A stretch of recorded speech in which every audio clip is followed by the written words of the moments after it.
বরগুনায় school শিক্ষককে অপহরণের পরে আটকে রেখে পাশবিক নির্যাতনের অভিযোগ উঠেছে। এ ঘটনায় মামলা দায়ের করেছে ভুক্তভোগী ওই শিক্ষক। দৃষ্টান্তমূলক শাস্তির দাবি ছাত্র, শিক্ষক ও অভিভাবকদের। বরগুনা থেকে সোহেল হাফিজের রিপোর্ট।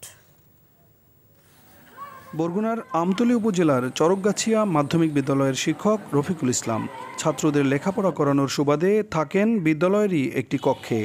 গত ২১ অক্টোবর রাতে স্থানীয় আবুল কালাম আজাদ ওরফে নয়া তালুকদারের নেতৃত্বে ৮-১০ জনের একটি সংঘবদ্ধ দল অস্ত্রের মুখে ওই শিক্ষককে অপহরণ করে নিয়ে যায়। কোনো পশু পাখিরও এইভাবে মানে না। আমি একজন শিক্ষক মানুষ, এটা জানার পরও আমার এরকম করে মারছে। এবার সারা রাত আমার রাত এই 10টা থেকে শুরু করে আমার 4:30 ফজরের আজান পর্যন্ত আমার মারছে। তারা অন্যায়ভাবে তাকে মারছে, এই জন্য আমরা সঠিক বিচার চাই সন্ত্রাসীদের। তো নির্দোষ, এই জন্য চাই আমরা একটা বিচার হোক। কালকে জামার উপর হামলা হবে না, তার নিশ্চয়তা কে দিতে পারে? অতএব এর আমি দৃষ্টান্তমূলক শাস্তি কামনা করছি। অপহরণের পরে রফিকুল ইসলামের এটিএম কার্ড দিয়ে ৮০,০০০ টাকা তুলে নেয় অপহরণকারীরা।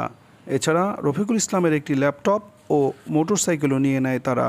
আমরা দ্রুত এ ব্যাপারে মামলা নিই এবং অভিযান পরিচালনা করি এবং তার কাছ থেকে যে মোটরসাইকেলটি নিয়ে যাওয়া হয়েছিল সেই মোটরসাইকেলটি কিন্তু আমরা ইতিমধ্যে উদ্ধার করতে পেরেছি। এর জন্য দৃষ্টান্তমূলক শাস্তি হয়, যদি না নেওয়া হয় সরকারের পক্ষ থেকে, তাহলে আমরা সারা বাংলাদেশে এর বিরুদ্ধে ব্যবস্থা করব, মানববন্ধন এবং আন্দোলন করব।